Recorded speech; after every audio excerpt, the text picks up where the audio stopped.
They say time heals all wounds, but it doesn't. Time only teaches you how to look back without trembling. My name is Eleanor Walsh. I'm 74 years old. When I was young, I believed in simple things: a warm dinner waiting on the table, a husband who came home on time, and a wedding ring that proved love was real. I lived in a small house in Vermont where maple trees turned red every fall, and the air smelled like golden leaves and wood smoke. I was a seamstress. I made wedding gowns. Beautiful, delicate, perfect. Ironically, I stitched happiness for others, while my own had already torn apart, and no one ever tried to mend it. My husband, Richard, was the kind of man everyone in town trusted. He smiled softly, spoke gently, and people would always say, "You're lucky, Eleanor. We had 2 children, Grace and Oliver." At night, I would sit by the lamp sewing, listening to Richard turning the pages of his newspaper and the laughter of our children echoing through the walls. Everything seemed peaceful until one quiet afternoon in June 1983. I was searching for a spool of white thread to finish a bride's wedding dress. I opened my mother's old lace box, the one she used to keep her most precious things. Between the rolls of lace and faded ribbons, I found an old yellowed envelope, the handwriting unmistakably familiar. I opened it. Inside a single line, "Forever yours, Elle." I read it again and again. My hands turned cold. The handwriting was my husband's, there was no doubt.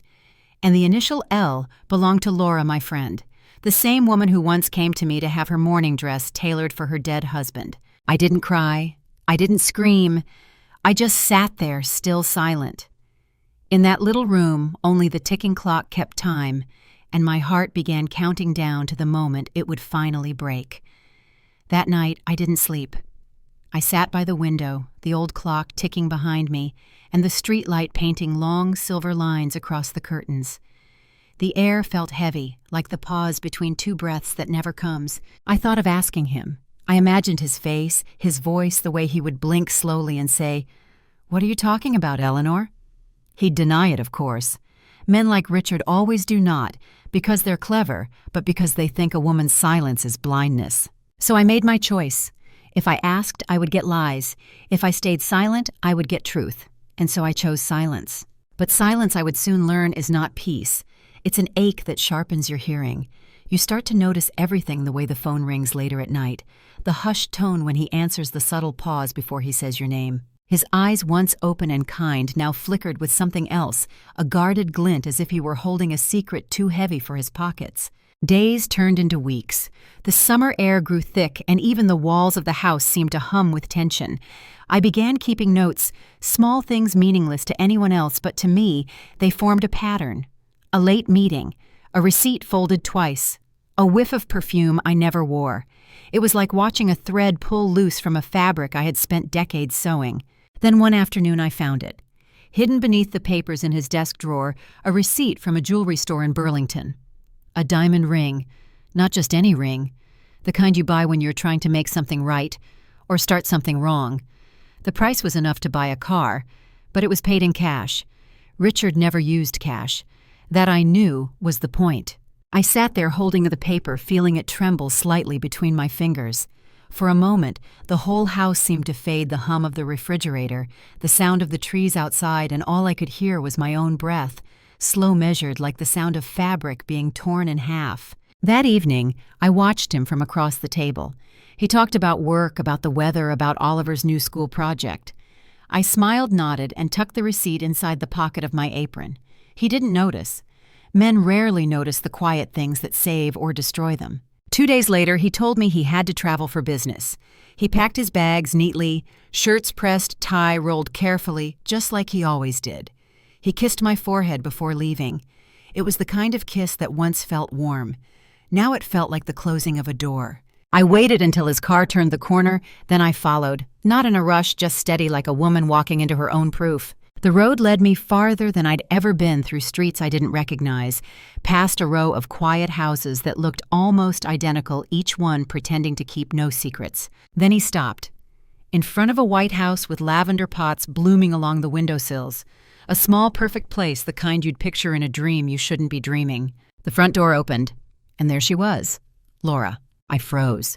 Her hair was longer now, lighter, and she wore a pale blue dress that clung to her in the breeze. Her hands rested gently on her belly. She was pregnant. Richard stepped toward her, and the look on his face, I had seen it before. It was the same smile he once gave me the day he promised me forever, only now it belonged to someone else. He reached out and placed his hand on her stomach.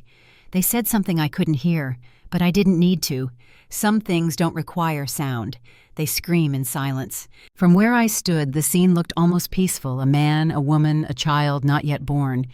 But to me, it was a picture of betrayal so precise that it could cut skin. I thought of running, of screaming his name, of making a scene loud enough for the whole street to remember. But I didn't, because even in that moment I knew noise wouldn't change the truth. It would only make me smaller.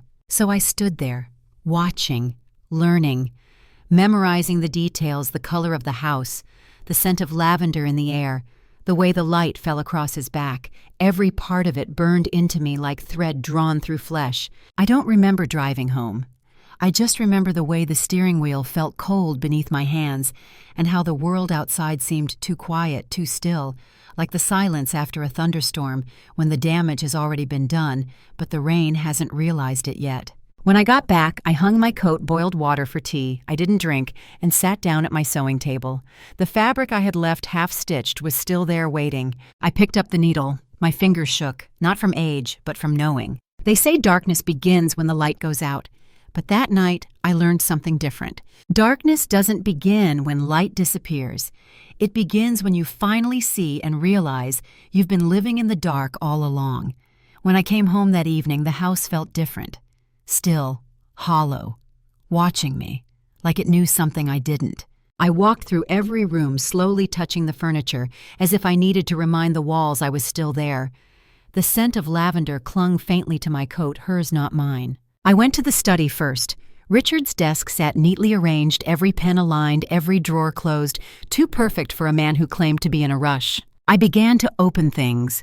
Drawers, boxes, old folders, receipts from years ago, letters from clients, the paperwork of a man who lived an honest life, at least on the surface. But dust is a patient liar. It hides what time can't forgive. Behind the bookshelf near the bottom corner, I noticed a narrow panel, a piece of wood slightly out of place. When I pressed it, it shifted. Inside was a thin compartment barely big enough for a few files. And there they were. A stack of documents neatly bound with a rubber band, their edges yellowed by age, but the ink still sharp and cruel. The first page stopped my breath. It was a property transfer agreement, our home, signed by him and me, except the signature wasn't mine. It was close, almost perfect, but not perfect enough for someone who'd spent her whole life sewing tiny, flawless stitches. I knew the way my own hand curved the letter E. This one was a forgery. Underneath there was more. A loan document, a mortgage application, names printed clearly in black ink, Richard Walsh and Laura L. Her name, side by side with his, as if I had already been erased. For a long moment I couldn't move. The air felt thin, and I could hear the sound of the clock ticking in the next room, steady, indifferent like a needle tapping against glass. He hadn't just betrayed me. He was preparing to erase me, legally, financially, entirely. And that was the moment when something inside me, the quiet, obedient woman who waited for love to return, died. In her place stood someone else, someone sharper, someone who finally saw. I remembered something my mother once told me back when I was a child learning to sew my first hem. She said, "You may be betrayed, but don't you ever let yourself be erased." I sat down at my sewing table, the same place where I had once mended torn veils and wedding gowns. Now it became my war desk. I took out my little measurement book, the one everyone thought was filled with sizes, orders, and fabrics. But from that night on, it became my record book. Every lie he told, every receipt I found, every call that came after midnight. I wrote it all down, neat, small letters, hidden between sketches of lace and thread counts. If someone opened it, they would only see a tailor's notes. But I knew better. It was the story of my undoing, stitched line by line. Days passed, and I became a watcher in my own house. I memorized his schedule, his tone of voice, even the way his shoes sounded when he walked in. Deception has a rhythm, and once you hear it, you can never unhear it again. Some nights I would sit in bed pretending to sleep, listening to the soft clicks of the telephone. He'd whisper his voice low and sweet, the same tone he once used with me. I didn't cry anymore. Tears were a waste of precision. Instead, I studied, I learned, I wrote. And with every line I wrote a new thread, pulled through the fabric of truth. I became meticulous, copying bank statements, checking dates, photocopying documents when he wasn't home. The woman who once stitched dresses for love was now stitching evidence for survival. Sometimes I'd laugh quietly at the absurdity of it, how life turns irony into art, how the same hands that once sewed lace for brides were now preparing the seams of their own escape. At the end of each day, I placed the book back on the shelf between old pattern journals and fabric catalogs. No one would ever think to look there, and every night before I slept, I whispered my mother's words again. Don't let them erase you. The house that once held my laughter now held my secrets. Every corner, every drawer, a quiet witness to the woman learning how to fight back. I stopped asking questions. He stopped pretending to care. We lived like ghosts, passing each other in daylight, and in that silence, I found power. He didn't know that I had already started building a wall not of bricks, but of proof. Each note, each document a piece of armor no one could see, because love had failed me, but precision that I could trust. And so, under the same roof where he planned my disappearance, I began to write myself back into existence. Not with anger, not with noise, but with the quiet patience of a seamstress who knows exactly where to place the final stitch. When you know someone is lying to you, you start to learn the art of pretending. I still cooked dinner. I still smiled. I still asked him how his day was, as if every word he said wasn't already written in the margins of my notebook. He sat across from me, comfortable, relaxed, cutting his steak, sipping his wine, believing I was the same woman I'd always been, soft, trusting, half-blind. But I needed him to believe that. I needed him to stay predictable, because you can't catch a man who lies until he forgets he's being watched. So I waited. Day after day I played the part, the loyal wife, the doting mother, the invisible woman, and in the silence between us, I began to feel something unexpected control. It came in small, steady breaths like the sound of a needle slipping through fabric. I'd spent my life creating beauty from chaos, turning scraps into gowns. Now I was doing the same thing again, only this time the fabric was deceit and the dress I was stitching was my escape. I knew I couldn't do this alone.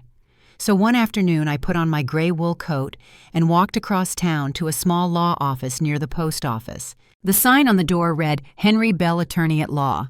I remembered him well.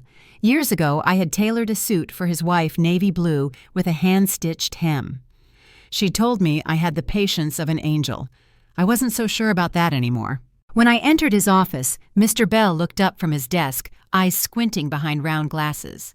He had the kind of face that carried time-kindness mixed with gravity. "Mrs. Walsh," he said, standing, "it's been a long time." "Yes," I replied, "and I wish I were visiting for better reasons." He gestured for me to sit, and I handed him the folder, the forged documents, the loan agreements, the false signatures that had stolen my name. He read them carefully, page by page, his lips tightening into a thin, knowing line. When he was done, he leaned back in his chair and looked at me for a long moment. Then he said quietly, "You don't need to sue him." I frowned. "Then what do I need to do?" He smiled, not kindly, not cruelly, just like someone who's seen too many versions of the same story. "You just need to wait," he said. "Men like that always get caught in their own web. All you have to do is make sure the web belongs to you." His words sank deep.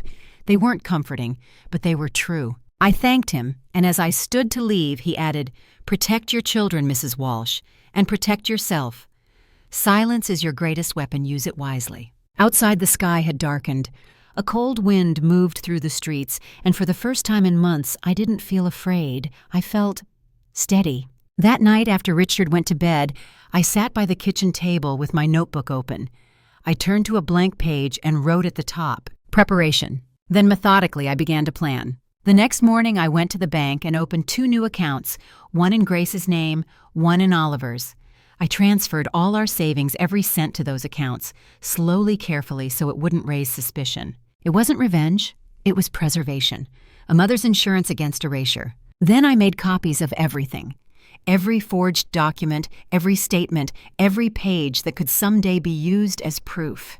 I sealed them in an envelope signed across the back and brought them to Henry Bell. He opened his safe, a small metal box tucked behind a painting of a ship. When he placed the envelope inside, I felt something settle in me, not relief but readiness. If Richard ever tried to take everything he would find out, there was nothing left to take. That evening he came home later than usual. He smiled as he hung his coat, kissed my cheek, and said, "Long day, huh?" "Yes," I answered softly, stirring the soup on the stove. "But some days are worth the wait." He didn't notice the double meaning. Of course he didn't. He never listened to what I said, only to how quiet I sounded when I said it. I watched him eat. I watched him smile. And I wondered how many more nights I'd have to play this role. But deep down, I already knew the ending. He was writing it himself, line by line, signature by signature. I was just letting the ink dry. In the mirror above the sink, I caught my own reflection, older, paler, but not weak. Not anymore. I thought of my mother again, of her hands guiding mine when I first learned to sew. "Don't rush the stitches," she used to say. "The thread knows where it needs to go." And that night, as I turned off the lights, I realized something. For the first time in my life, the thread was finally in my hands. By August, the air had turned thick and heavy, the kind of heat that makes everything feel slow, even time. Richard called it an investment project. I called it what it truly was, a test. He told me he needed to move $200,000 for a real estate opportunity. I nodded, smiling the same small smile I'd practiced for months, the one that said, "Yes, dear," while meaning, "Go ahead, hang yourself." I pretended to help. I ironed his shirt for the meeting.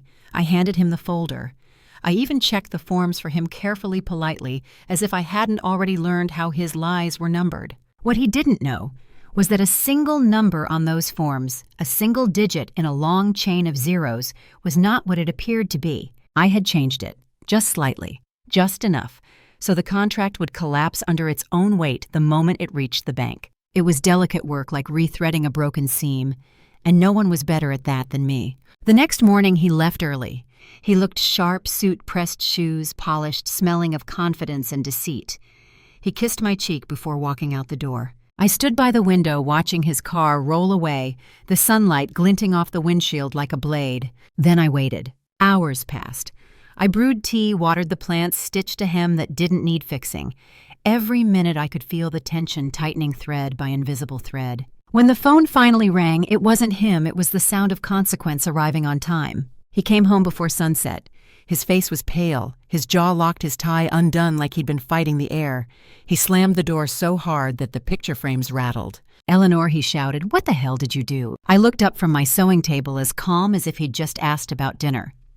"Do," I repeated. "I haven't done anything." He strode across the room, eyes blazing. "The contract failed. The bank froze the account. They said there was a conflict with the asset records. Your name's still on everything." "How is that possible?" I set down the needle carefully. Then I met his eyes. "Oh," I said softly.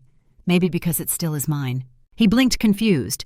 Then anger rose again, red and raw. "You tricked me." I shook my head. "No, Richard, you tricked yourself." For a long time he said nothing. Just stood there, a man watching the scaffolding of his lies collapse one beam at a time. He paced, ran his hands through his hair, mumbled something about calling the bank again. But I knew it was over. He couldn't reverse it. The account was locked, the property records frozen, and the original deed, the one with my name still printed clearly across it, was sitting safely in Mr. Bell's vault, sealed behind steel and truth. Richard had built a house of cards. All I did was open the window. By the end of the week, the bank suspended his position. There were whispers, questions about discrepancies, missing funds, unauthorized transfers. I didn't need to ask for details. The silence between the rumors told me everything. And Laura, she vanished. No trace, no forwarding address, just gone, like smoke leaving through a crack in the wall. For the first time in years, the house was quiet again. Not peaceful, but clean. That night he came home late. He didn't slam the door this time. He just stood in the kitchen, his shoulders sagging, his voice stripped of its polish. "Eleanor," he said slowly, "what did you do?" I looked at him for the long time. This man who once held my hand through every storm, who had laughed with me under the maple trees, who had whispered forever into my hair, now stood there like a stranger waiting for a verdict. I rose from my chair, walked past him, and poured myself a glass of water. Then, without looking up, I said, "Nothing, Richard. Absolutely nothing. It's just the first time in my life." I turned, meeting his eyes, that I'm not being stupid. He froze. No words, no rage, no excuses. Only silence. The kind of silence that fills a room when truth finally finds a voice. He sat down at the table. For a long while, neither of us spoke. The clock ticked between us like a metronome of endings. I looked at him and thought, this is what a bloodless wound looks like. No screams, no stains, just the slow collapse of a man who realizes he's been outplayed by the woman he underestimated. Later, after he went upstairs, I returned to my sewing table. The needle gleamed under the lamp. I picked it up and smiled a small, tired smile. Every stitch I made that night felt like reclaiming something I'd lost: my name, my place, my quiet power. The wound he left me no longer bled. It never would again. He left. No goodbye, no apology. Just the sound of the door closing, soft, final, like a page being turned by someone who doesn't plan to finish the book. There was no fight, no storm, no grand ending, only absence, the kind that lingers in the air like perfume long after its owner is gone. I stood there for a long time listening to the quiet. The refrigerator hummed, the clock ticked, and somewhere in the distance a dog barked as if to remind the world that noise still existed. But inside me, everything had gone still. When I finally moved, I did it slowly, deliberately, as though every gesture was part of a ritual. I began to clean. I started with the photographs on the walls, the smiling faces, the captured summers, the frozen laughter that now looked like mockery. I took them down one by one. The dust behind the frames left pale ghosts on the wallpaper outlines of a family that used to be. Then I packed his clothes. The shirts I had ironed, the ties he never wore, the jacket that still carried the faint smell of his cologne.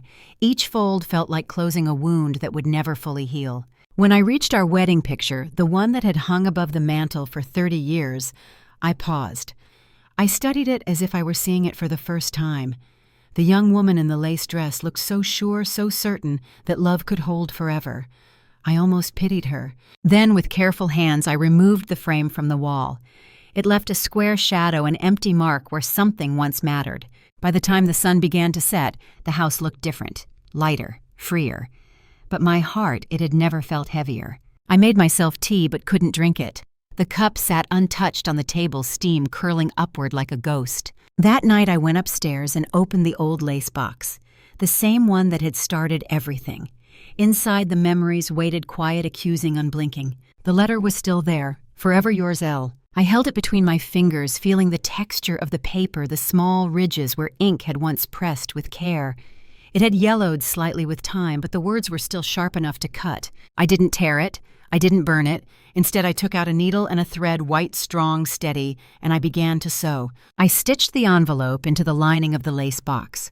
Not to keep it, but to bury it, to make sure it would never drift away again, never hurt me again. Each stitch felt like a breath leaving my chest, like the closing of a chapter written in pain. When I was done, I traced the outline with my fingertips and whispered, "This is where you end." Then I closed the box, for good. The moonlight crept through the window, casting faint patterns on the floor. The house was silent, but I no longer feared silence. It was the only sound that belonged to me now. Sometime before dawn, I fell asleep in the armchair by the window, the same chair where I once waited for him to come home, only this time I wasn't waiting for anyone. When morning came, I woke to the light spilling across the room, a thin gold thread weaving through the gray. It was a new day, but I didn't feel new, just ready. I packed quickly. 2 suitcases, some clothes, a few photographs of the children, a small tin box with emergency cash, and of course my old sewing machine. The only companion that had never betrayed me. Grace and Oliver were quiet. They didn't ask questions, maybe because children always sense the truth before adults dare to speak it. "Where are we going, Mama?" Grace finally whispered. "Somewhere with light," I said. That was all, it was enough. We loaded the suitcases into the back of the car. The morning air smelled of wet earth and maple leaves. I took one last look at the house, the garden I planted, the curtains. I sewed the porch where Richard once promised forever. There was no anger left, only distance, a long, quiet distance between what was and what had to be. As I turned the key in the ignition, the engine coughed, then caught a tired sound, but alive. Like me. We drove away slowly past the post office, past the old bakery, past every corner of that small town where everyone knew my name but never really knew my story. In the rearview mirror, the house grew smaller, then vanished behind a curve in the road. And I realized you don't always need explosions to mark an ending. Sometimes the quiet departure of a woman who has finally had enough is the loudest sound there is. Burlington smelled of rain the morning I arrived. The streets were narrow, lined with old bookstores and cafes that carried the scent of paper and coffee, a city built for those who wanted to disappear quietly and start again. I found a small room above a bookshop. It wasn't much, 1 window, 1 bed, and a view of a brick wall. But it was mine. And for the first time in years, that word mine felt sacred. I placed my sewing machine on a wooden table by the window, unpacked a few spools of thread, and leaned the old lace box beside them. I didn't open it. It had already said everything it needed to say. That afternoon, I walked through town studying faces that didn't know mine. Nobody greeted me by name. Nobody whispered behind my back. It was freedom disguised as anonymity. On the second floor of the building, just above the bookstore's hanging sign, there was an empty wooden frame where a shop name used to be. I painted a new one carefully with steady hands. Lace and Light Custom Wedding Gowns. It wasn't just a business. It was a declaration I was still here, still capable of creating beauty even after being broken. The first few days were quiet. Too quiet. I would open the door at 9 every morning, sweep the floor, arrange fabrics, and wait. The bell above the door never rang, not once. Only the sound of footsteps from the bookstore below and the turning of pages. At night I would eat bread and soup alone, the clock ticking softly beside me like an old companion. But I didn't give up. Patience had always been my craft. I knew that some stitches take longer to pull through. On the 7th day, as sunlight spilled through the window in thin gold threads, the bell finally rang. A young woman stepped in, nervous, polite. She had freckles on her cheeks and hope in her eyes. "Are you the seamstress?" she asked. "I suppose I am," I said, smiling faintly. "What can I do for you?" She hesitated, holding out a folded piece of fabric.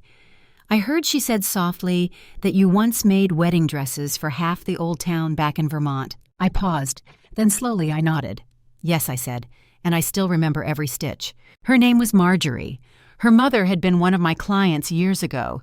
She'd heard stories of lace that fit like whispers of a woman who could sew love into fabric. I didn't tell her those stories were already ghosts. I just smiled, took her measurements, and promised to make her something beautiful.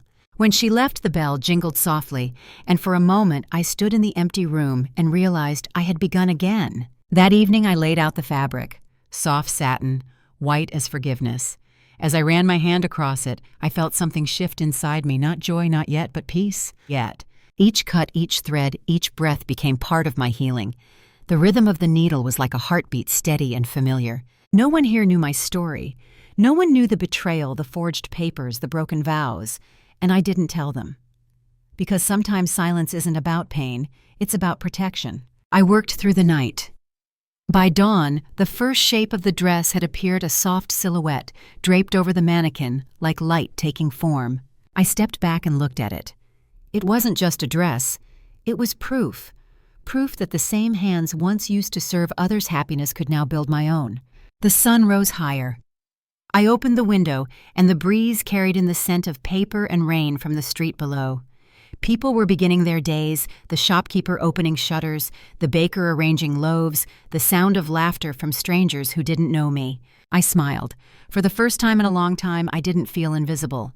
I felt unseen, and that was better. In the weeks that followed, more women came. Some wanted dresses, some wanted repairs, some just wanted to talk. They didn't know it, but every story they told me of weddings, of love, of loss, stitched me a little more whole. I became known as the quiet seamstress above the bookshop. People said I worked with patience, that my stitches never failed. They didn't know those same hands had once sewn through grief. One evening, as I locked the shop, I caught my reflection in the window. The lines on my face were deeper, the silver in my hair brighter. But the woman staring back at me didn't look broken anymore. She looked tempered, refined by fire, but still standing. I turned off the lights, closed the door, and whispered into the empty room. "This time I'm sewing for myself." And in the quiet that followed, for the first time since that terrible June day, I felt light, not the kind that shines, but the kind that stays. 2 years passed. The little shop above the bookstore had found its rhythm, the hum of the sewing machine, the laughter of brides, the scent of fabric and lavender filling every corner. Lace and Light had become known in Burlington. People came from nearby towns not for the prices, but for the care in every stitch. They said my dresses carried a certain stillness, as if each one had a secret sewn into its seams. Maybe they did. Life once torn apart had been carefully mended. Not flawless, but whole enough to stand, and I was grateful for that. Then one quiet afternoon in early autumn, the bell above the door rang. I looked up from the sewing table. A young woman stood in the doorway holding the hand of a small girl no older than 2. The child's curls were the color of chestnuts, her cheeks soft and pink, her tiny fingers clutching the woman's coat. The woman hesitated before speaking. "I was told you could repair a dress," she said softly. "It's an old one, sentimental." Her voice was familiar, but it couldn't be. It couldn't. She stepped closer, and when she removed her hat, time itself seemed to stop. Laura. For a second, the room tilted. The walls, the light, the air, everything shifted. My fingers froze on the spool of thread. The sound of the street outside faded into silence. She looked thinner. Her hair was lighter brittle at the ends. Her eyes, once so sure, so alive, were dim now, hollowed by loss. It had been years, but the sight of her still reached somewhere deep in me, where pain remembered its name. "I didn't think you'd recognize me," she said, a nervous smile tugging at her lips. Her voice trembled between shame and exhaustion. "Richard left me. He's gone. I don't have anywhere else to go." I didn't speak. For a long time I couldn't. The words caught behind my ribs, tangled like old threads. I looked at her hands, thin, pale, shaking, as she clutched the little girl, and then at the child who stared up at me with eyes impossibly familiar. "What's her name?" I asked quietly. She hesitated. Then, almost whispering, she said Lily. Because he loved lilies. Of course he did. Lilies, the same flowers he'd brought me every anniversary, pure white, fragrant, deceitfully beautiful. I nodded slowly. The silence stretched between us, heavy but not cruel. The little girl smiled, showing 2 tiny teeth. And something in me softened, not for Laura, but for the child who had no say in the sins that made her. "Do you need work?" I asked. Laura blinked, startled. I beg your pardon." "Work," I repeated. "I could use help with the books. You were always good with numbers, weren't you?" She looked at me as if she'd misheard. Her lips parted, but no sound came out. Finally, she whispered, "Why would you do that for me?" I exhaled slowly. The words came out calm, even though my heart was trembling. "Because I said I don't want to end this story in the dark." Her eyes filled not with gratitude, not with relief, but with something closer to disbelief. She nodded, and I nodded back. That was enough. Over the next few weeks, Laura began coming to the shop every morning. She'd sit at the corner desk, balancing invoices, checking orders, adding numbers in her careful handwriting. Lily played quietly on the floor beside her, stacking wooden spools into towers. Sometimes she'd toddle over to me, offering me a piece of thread as if it were treasure. I would smile, take it gently, and whisper, "Thank you, sweetheart." Laura rarely spoke of the past. Neither did I. Our silence was an agreement, a thin truce stitched between guilt and endurance. But there were moments, small and unguarded, when I caught her looking at me not with defiance, but with a deep, aching regret. Once while closing the shop, she said quietly, "I still don't understand why you didn't turn me away." I looked at her for a long moment, then I said, "Because hate is heavy, and I've carried enough." She said nothing after that, but the way she exhaled like a knot loosening after years was answer enough. By winter, we had fallen into a strange, delicate rhythm. The shop grew busier, customers laughed again, and the sound of Lily's small footsteps became part of the music of the place. Sometimes I wondered what people would think if they knew the truth that the woman taking measurements and the one balancing the accounts had once loved the same man. But no one asked, and I never explained. Because forgiveness, I realized, isn't always a feeling. Sometimes it's simply a decision to stop letting the past dictate the temperature of your soul. And so in that small shop above the bookstore, 2 women worked side by side, one sewing fabric, the other sewing atonement, while a little girl named Lily played with spools of thread that would someday tell a story neither of them could yet understand. Time passed quietly, the way it always does when you stop expecting anything from it. Days folded into months and months into years, and somehow between the rhythm of the needle and the rustle of fabric, our little shop began to bloom again. Lace and light. The name had started as a promise to myself, a way to bring beauty back into something broken. Now it had become a name whispered across town. Brides came from miles away. They said my work felt different alive. They said every dress carried peace. They didn't know that peace was stitched from pieces of pain. Laura and I worked side by side. We didn't talk much.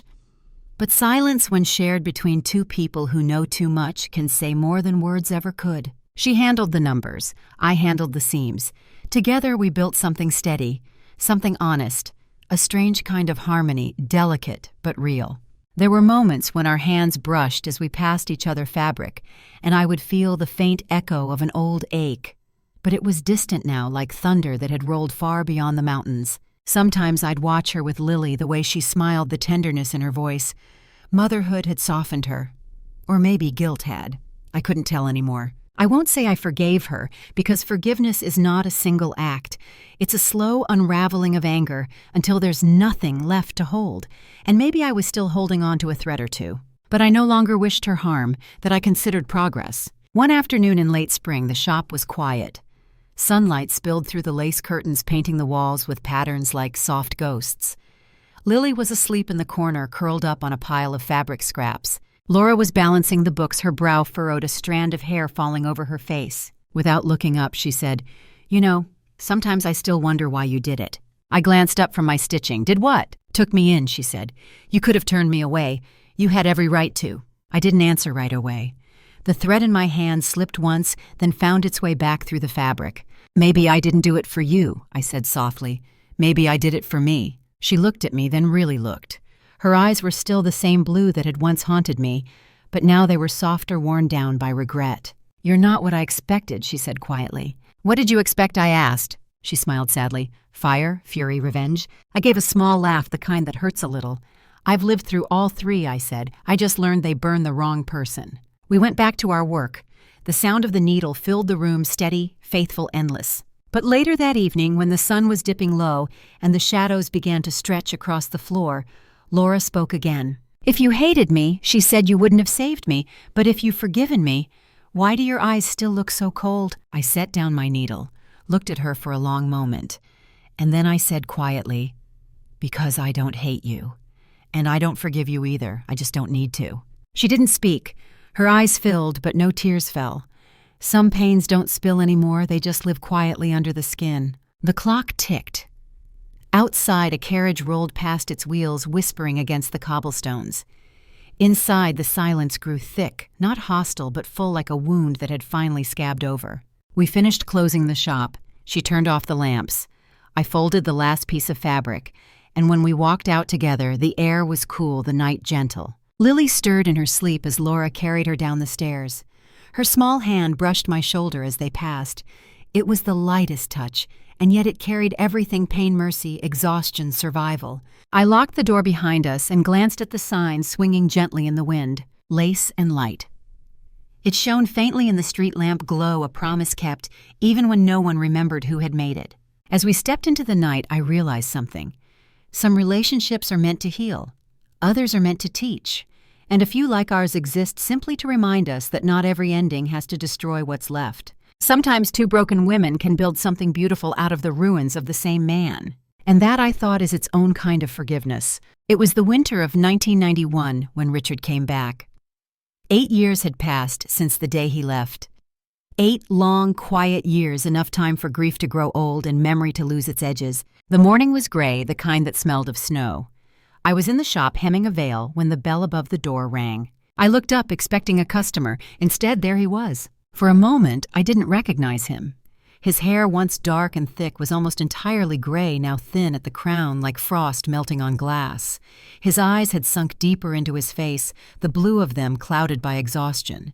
And his hands, they trembled slightly as he held a bouquet of lilies.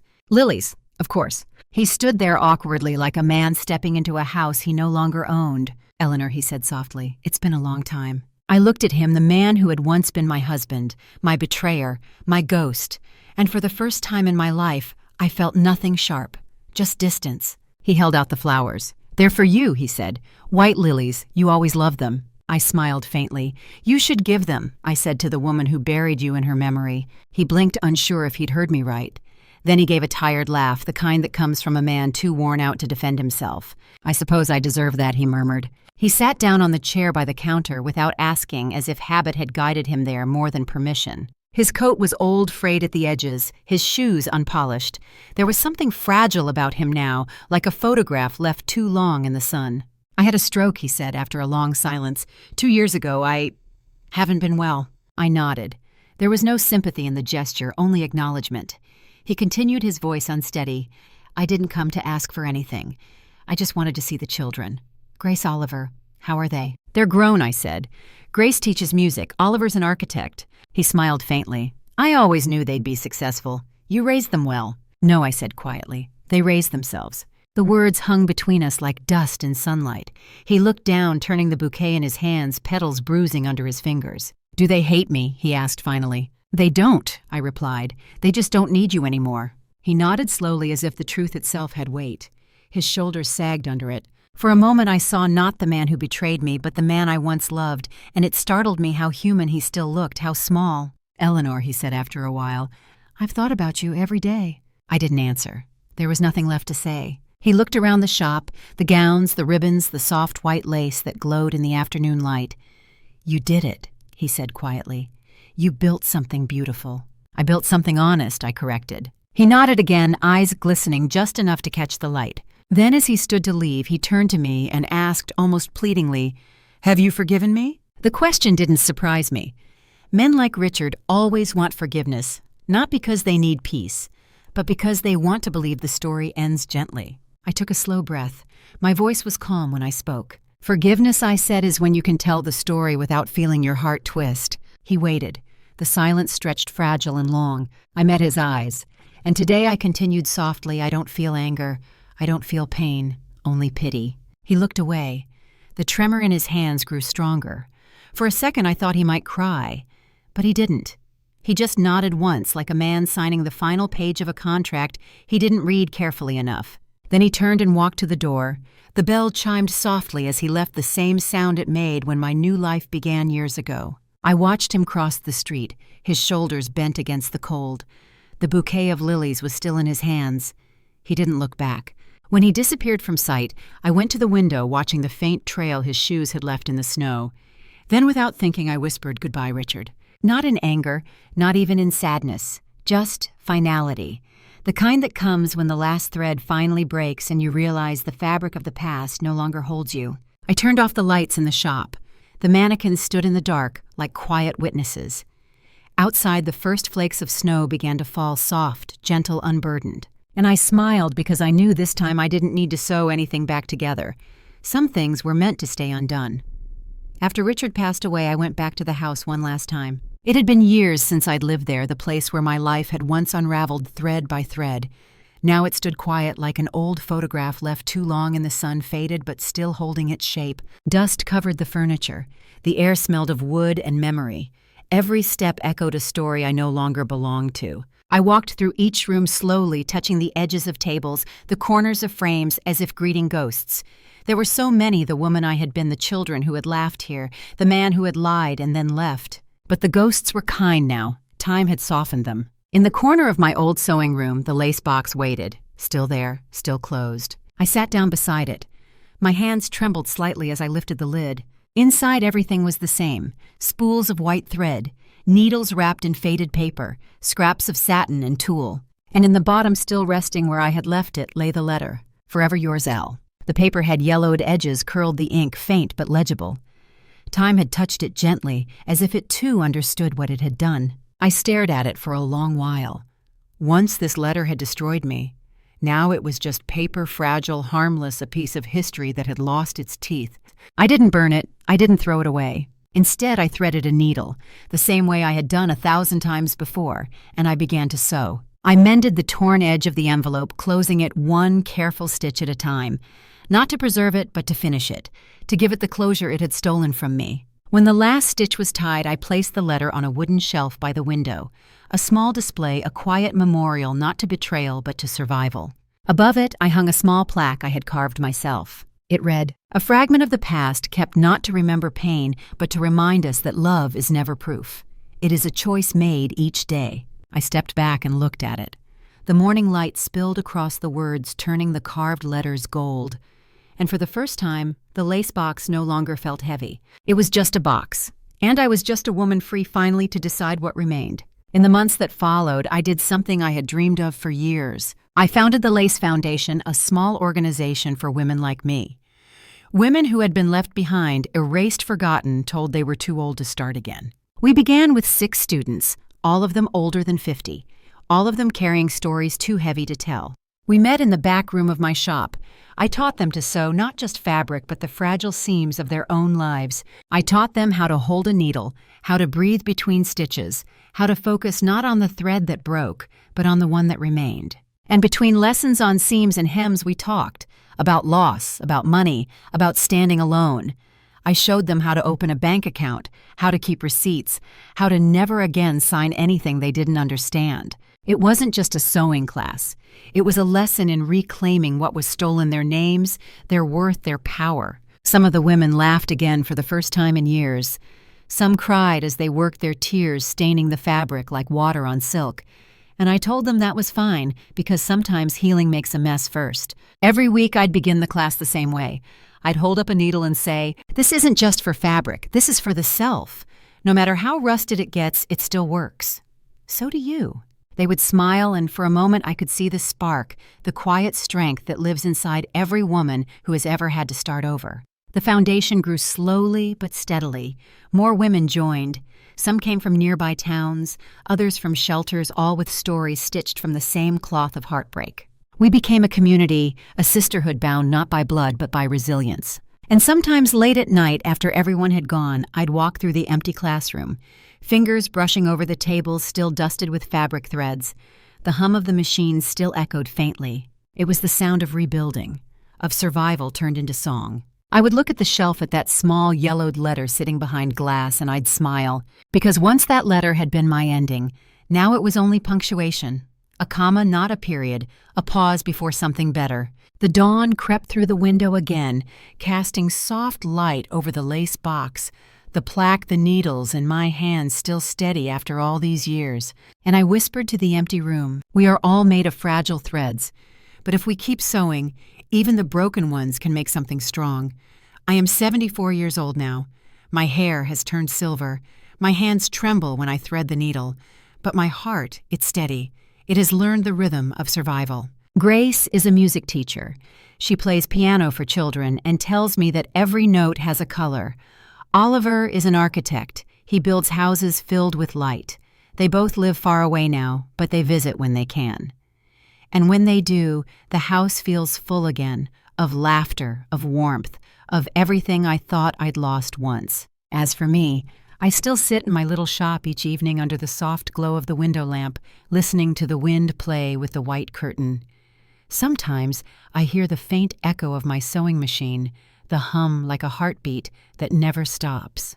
People often ask me, "Why didn't you take revenge?" I smile when they do, because they don't understand. I did, but not with knives, not with shouting, not with destruction. I took my revenge with life itself. I lived, I worked, I created beauty again, even from the ashes of betrayal. That, to me, was the only kind of justice that mattered. Because the greatest punishment for those who betrayed you is to see you bloom anyway, to see you laugh again, to see you rise not in anger but in grace. I learned that revenge doesn't always look like fire. Sometimes it looks like peace. There were years when I thought love was gone for good. But love came back not as romance, but as purpose. In every student I taught, in every dress I sewed, in every woman who sat across from me, with eyes full of fear and hands too tired to begin again. I told them all the same thing. "You are not broken. You are unfinished." And I meant it. Sometimes in quiet moments I still think of Richard. Not often, and not with hate. He's a chapter now, a part of the story that taught me where to end and where to begin. I don't wish him gone. I simply wish him peace wherever he finally found it. Life, I've learned, is not about keeping what's perfect.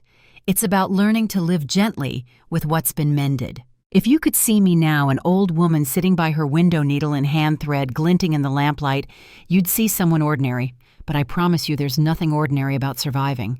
There's a quiet kind of triumph and endurance in choosing to rise every morning when the world once left you for dead. I tell my story now for anyone who's still in the dark, for anyone whose heart has been torn apart and doesn't know how to begin again. Because I want you to know this. No one is ever too old to start over.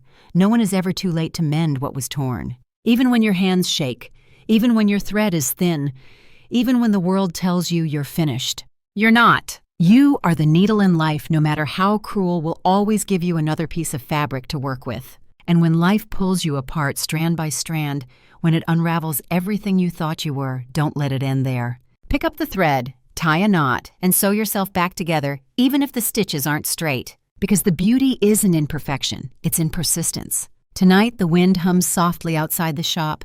The lace curtains flutter like ghosts waving goodbye. The last of the sunlight fades into silver dusk. I close my eyes for a moment, feeling the warmth of the lamp on my face, the thread between my fingers, the peace that comes after a lifetime of storms. And I whisper to whoever might be listening, to every woman, every soul that's ever been broken, if life pulls you apart piece by piece, sew yourself back together. Don't let the unraveling win. Stitch yourself back even if your hands tremble, even if your heart does too, because what you sow with pain will someday hold with strength. And that, my dear, is how you begin again.